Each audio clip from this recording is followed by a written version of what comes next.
sommes à quelques jours de Noël, période qui, pendant 2 millénaires, a revêtu un caractère particulier dans l'Occident chrétien. Les témoignages de fraternisation dans les tranchées de 14 en sont une des dernières illustrations.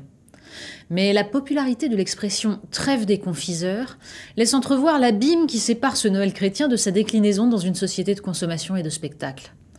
Il ne s'agit pas seulement de la perte absolue du sens de cette fête, l'idée qu'un enfant pauvre et minuscule pouvait incarner l'espoir du monde.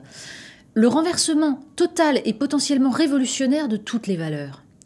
Mais Noël est devenu dans nos sociétés le moment par excellence de repli sur la cellule familiale. Le principe du don et du contre-don, qui structure les rapports humains, et dont Noël était une des expressions, ne se retrouve plus qu'au sein de la famille, où elle permet de ressouder les liens largement distendus. Alors même que l'intérêt d'une célébration collective est dans la possibilité qu'elle ouvre de se tourner vers des inconnus, puisqu'ils partagent ce moment spécifique.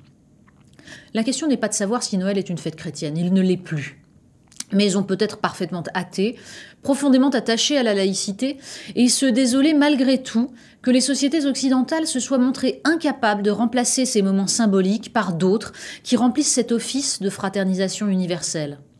On peut même regretter l'inculture, née de l'absence de transmission des récits et des mythes collectifs, qui contribuent à transformer les enfants en consommateurs avides.